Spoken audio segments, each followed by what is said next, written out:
বিজয় উল্লাসের পর রাস্তায় শৃঙ্খলা ফেরানোর জন্য ট্রাফিক পুলিশের কাজ করছেন ছাত্ররা। ভিডিওটি আপনারা দেখতে থাকুন। মোড়ে ট্রাফিক সেবা দিচ্ছেন শিক্ষার্থী ও স্বেচ্ছাসেবকরা। চলে গেছে, কোনো জায়গায় ট্রাফিক নাই। এখন জ্যাম বাদে তো আমাদের সমস্যা হবে, দুর্ভোগ আমাদের পথে হবে। এই জন্য যত সম্ভব আমরা চেষ্টা করি যাতে জ্যামটা কমানো যায়। কালকে রাত থেকেই আমরা কাজ করে যাচ্ছি, কোনো ট্রাফিক নাই, তো জনগণ সাধারণভাবে চলাফেরা করুক, এটাই আমরা চাই। আমি দাঁড়ানোর পর থেকে মোটামুটি আরও 10-12 জন সবাই সব দিক দিয়ে দাঁড়িয়েছে, সবাই হেল্প করছে।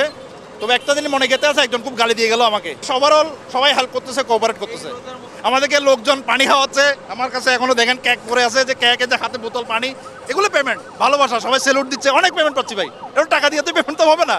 সরকারি বেসরকারি অফিস খুললেও তা চলছে অনেকটা ঢিলে ঢালাভাবে। সাধারণ মানুষের আনাগোনাও কম অফিসগুলোতে। আওয়ামী লীগ সরকারের পতনের পর দেশব্যাপী বিভিন্ন স্থাপনায় অগ্নিসংযোগ ও ভাঙচুর চালায় দুর্বৃত্তরা। এতে জনমনে ব্যাপক আতঙ্ক ছড়িয়ে পড়ে। পুলিশের অধস্তন কর্মচারী সংগঠনের তথ্য মতে দেশে 450টি থানায় হামলা হয়েছে। এসব থানা থেকে পালিয়ে গেছেন পুলিশ সদস্যরা। বন্ধ রয়েছে থানার কার্যক্রম। জরুরি প্রয়োজনে থানায় এসে ভোগান্তিতে পড়ছেন সেবা প্রত্যাশীরা। থানায় এসে দেখি যে আপনার তালা ঝুলানো। আমাদেরকে তো যেভাবে হোক ডেড বডিটা নিতে হবে, আমাদেরকে দেশে যেতে হবে। সেক্ষেত্রে আমাদের এখন কি করা উপায়? সব থানা বন্ধ, এখন কখন খুলবে তার কোনো নিশ্চয়তা নাই।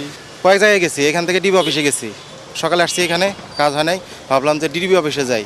ডিবি অফিসে গিয়ে দেখলাম যে কেউ নাই, গেট মারা বন্ধ, কোথাও নাই।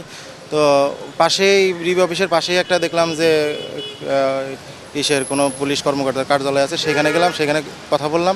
উনি বললো এক কাজ করেন, আপনি ইসে যান, এই যে পুলিশ লাইনে যান, ঠিক আছে, রাজারবাগ পুলিশ লাইনে যান। তো সেইখানে আমার একজনকে পাঠাইলাম, তো কোথাও কোনো ব্যবস্থা নাই যে রুগীটা নিব, রুগী না আর কি, ডেড বডিটা, ঠিক আছে। আরও কয়েক জায়গায় ঘুরছি, কিন্তু কোনো ব্যবস্থা হচ্ছে না। এখন কি করব বুঝতে পারতেছি না। তবে স্বল্প পরিসরে চলছে সুপ্রিম কোর্টের 2 বিভাগের কার্যক্রম। খোলা রয়েছে নিম্ন আদালত, কিন্তু আদালত প্রাঙ্গণে তেমন উপস্থিতি নেই লোকজনের। মুশফিকুর রহমান, এটিএন বাংলা।